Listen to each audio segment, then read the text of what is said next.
The In Conversation podcast series, with author Nigel Beckles. Welcome to the podcast. Please like the podcast and subscribe to this channel. Thank you.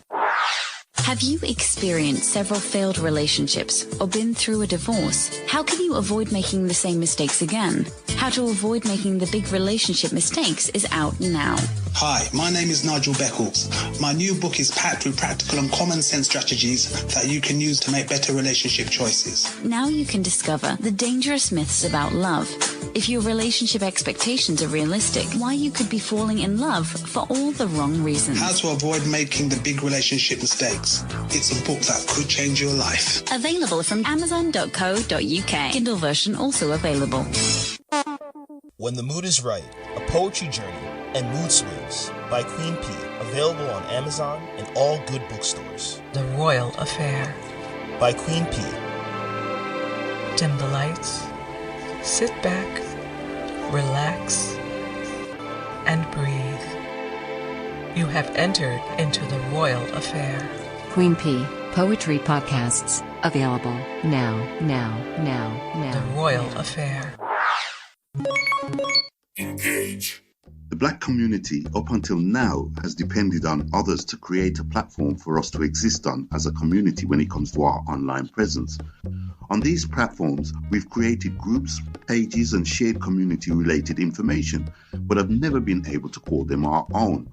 We as a group recognize the need to own our own digital space and online presence. blackchat.co.uk, the social network platform built for our community. Get ready for takeoff. Welcome back to my In Conversation podcast series. My guest for this episode is the co-founder of the social media platform blackchat.co.uk, Karlos Info.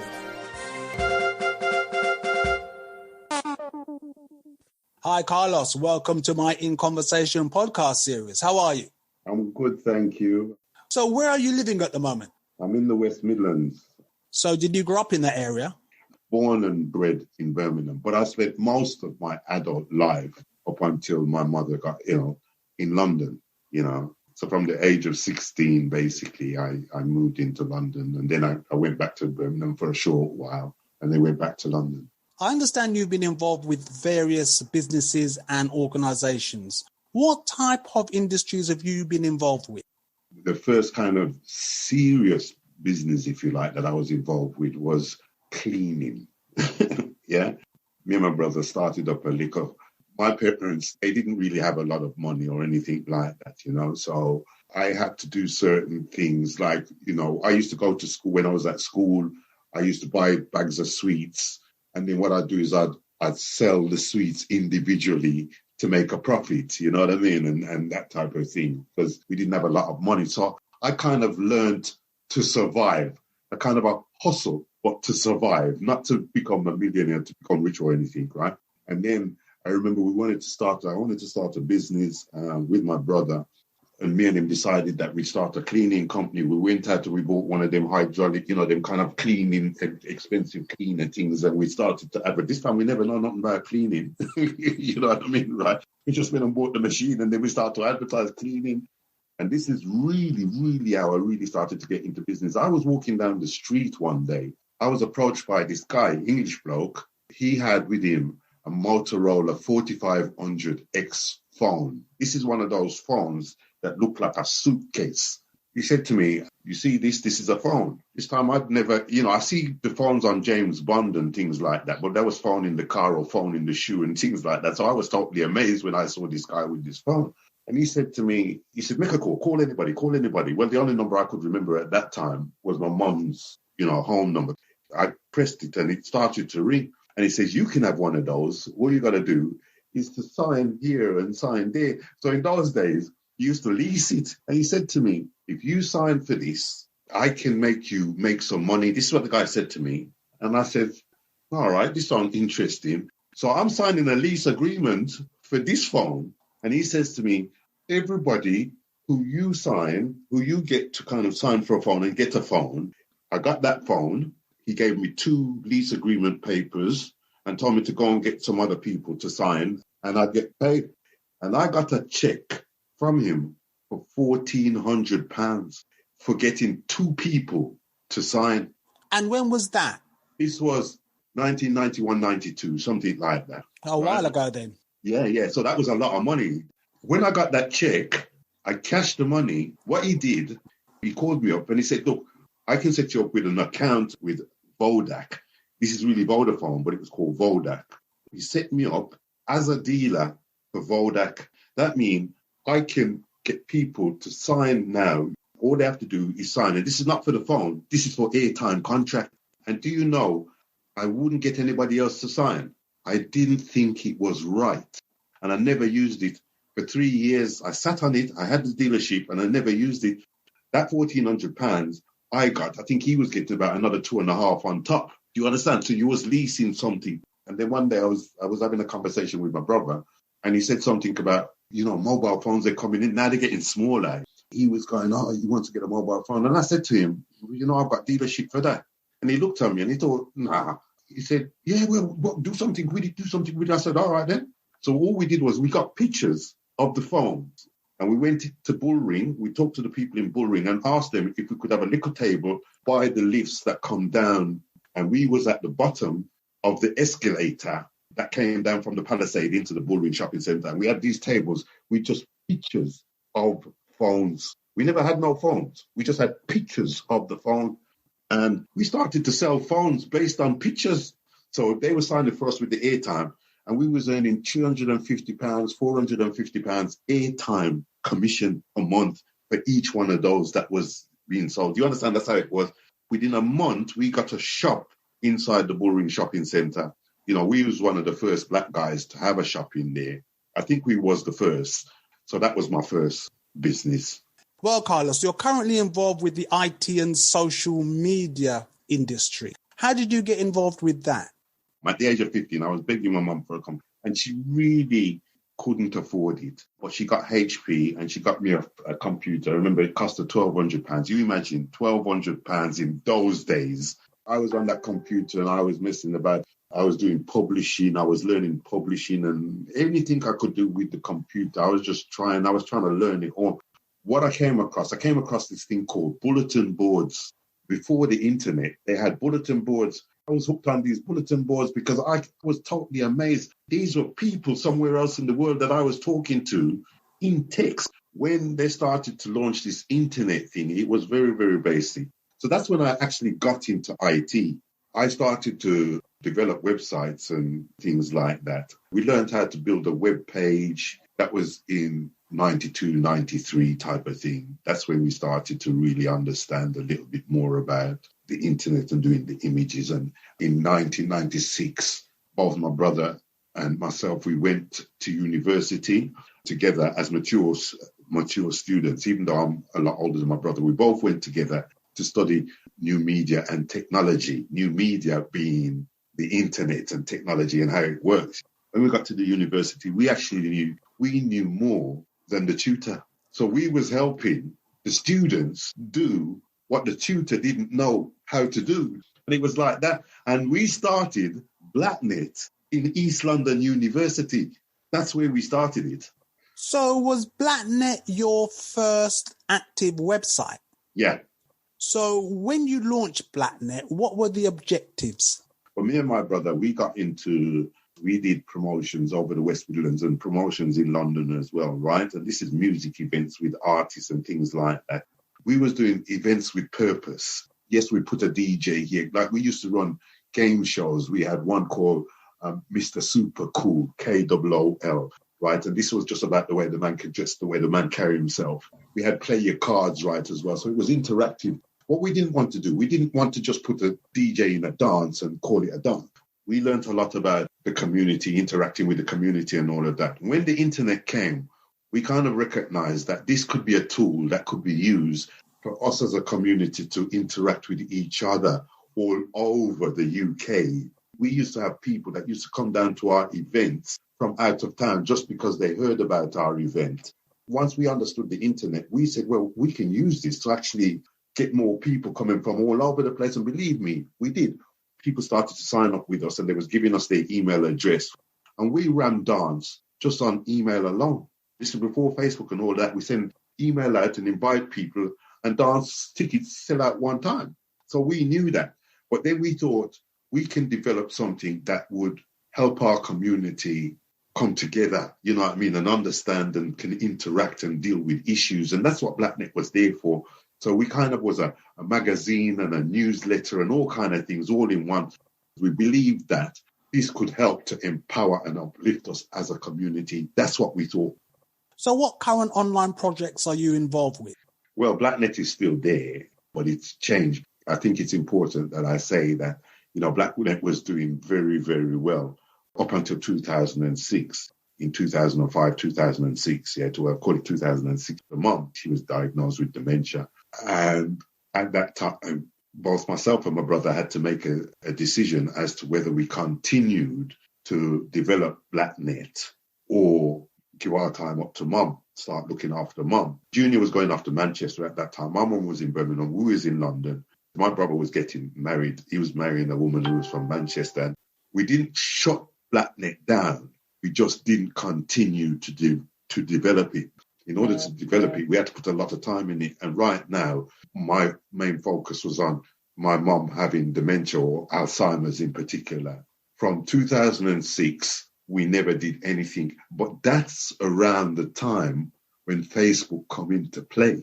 One of the things with the West Midlands was about 6 years behind London. So they was just coming on. The West Midland people were just coming on to internet in 2005, 2006. Whereas the Londoners, they were in from about 99, 2000. The bulk of our people that used to follow BlackNet, they were from London. So what type of projects are you currently involved with? The major one for me that we're involved with, online project, is one called the Pearl Support Network.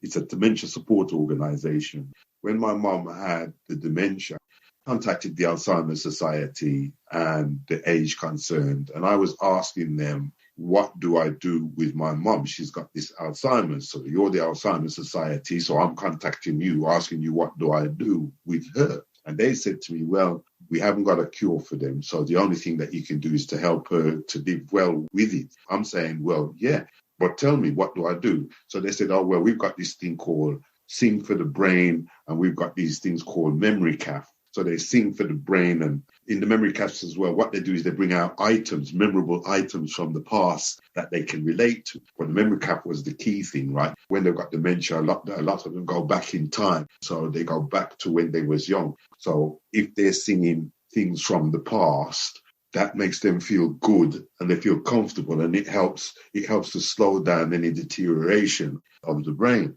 So I took my mum to one of these memory cafes. There was like 12 people there, 3 Caribbeans my mum made for, and the rest were kind of English people. And they were singing songs. They brought out this hat, pointed hat, white hat, with a big red D on the front. And they was passing it around, and all the people, they was laughing, oh yeah, they remember this at school. They used to put this on their head and put them in the corner. And they passed it to the Caribbean women, and they kind of looked at this thing, wondering what it was, and just passed it on. And then they were showing pictures, some old pictures of people in the schools in England. The English people, they was going, oh, yeah, and they was laughing and joking. All the Caribbeans, all they did was pass the picture on. Then they started singing, and they were singing Vera Lynn, things from the war, and all the English people were singing. And then the Caribbeans, you could see them trying to hum along. When it finished, I asked the ladies, I said, how did you feel about that? They said they feel like nobody doesn't care about them. I contacted the Alzheimer's Society and I said to them, I took my mom to one of these things. I said, this is not right. It's not culturally sensitive. I said, it's not taking into consideration where my mom comes from. I said to my brother, I goes, look, we're going to have to try and address this. So we decided that we was going to set up our own memory cafes, what we call culturally sensitive memory cafes. And we did that, and we started to do a culturally sensitive memory cap, and we had, we got a place, and we got in an old gram, and we got the music in, and we got things from the Caribbean, all these kind of images. We made roller banners with images on, right, that we called memory walls and things like that. We had dominoes. They really had a good time, and they really left there feeling good. This was culturally sensitive.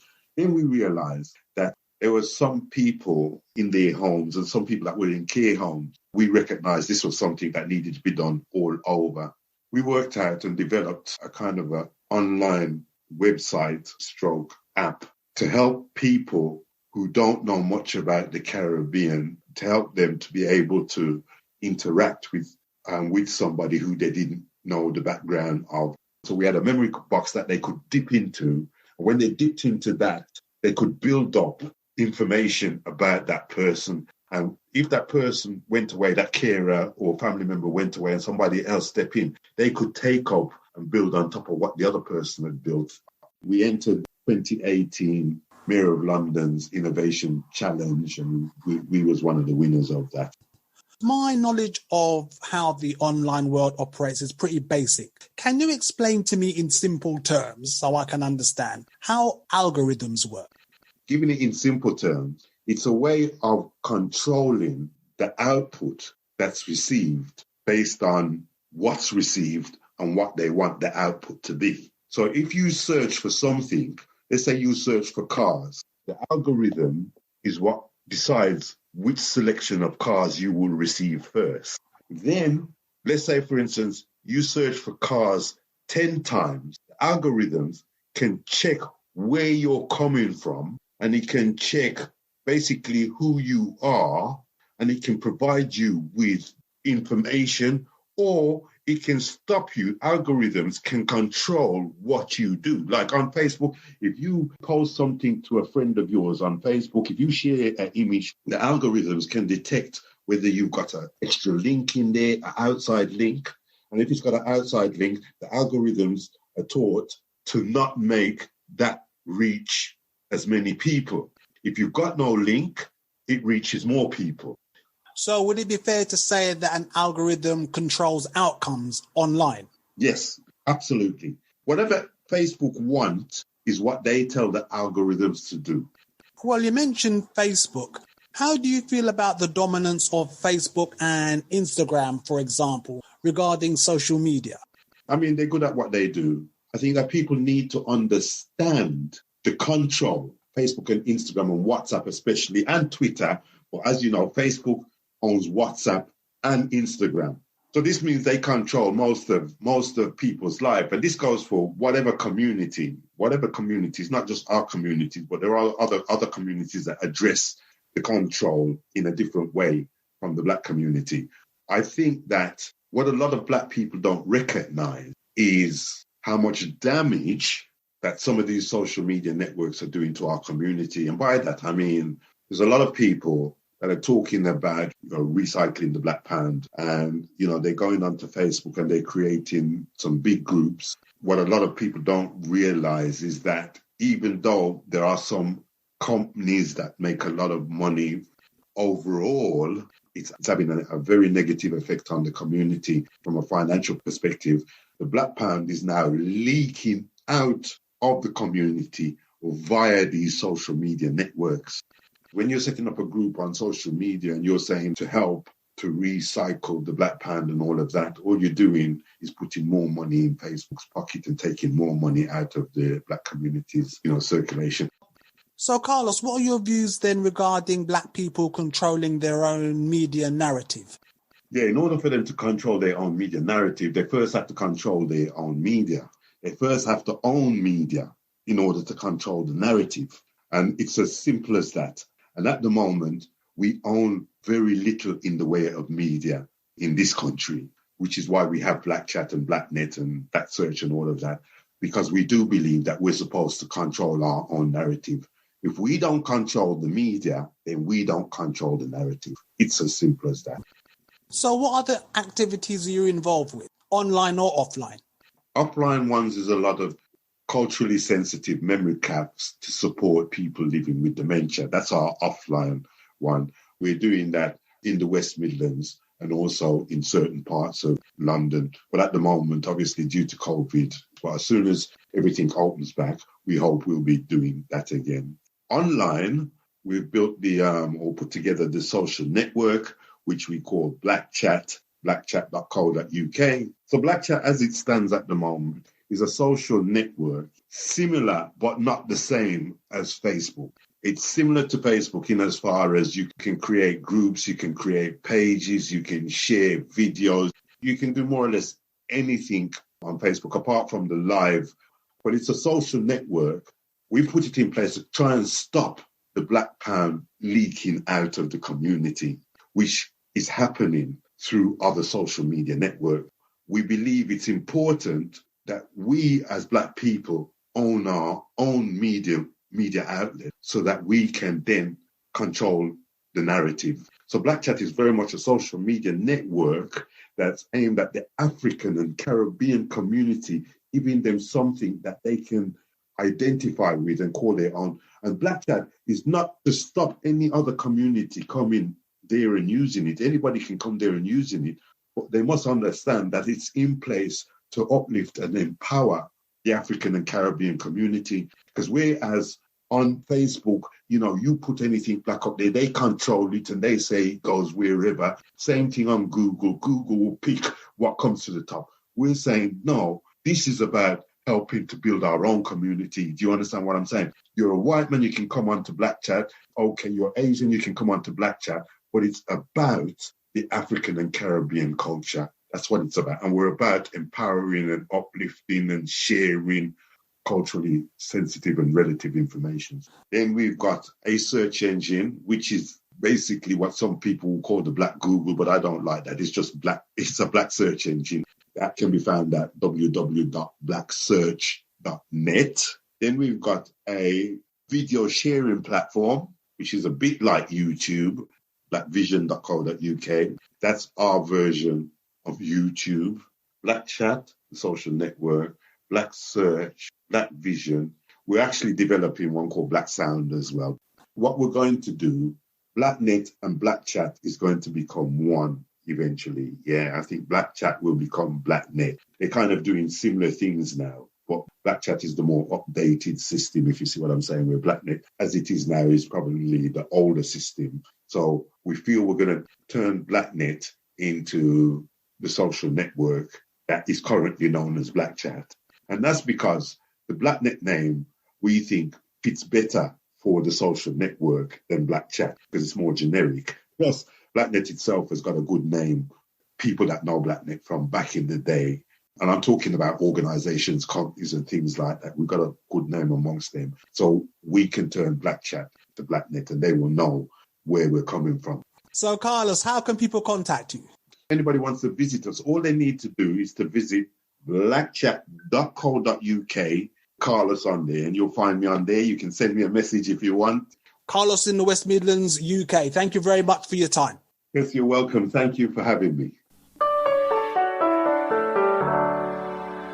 Thank you for listening. Please like, subscribe, and share. Another In Conversation podcast coming soon.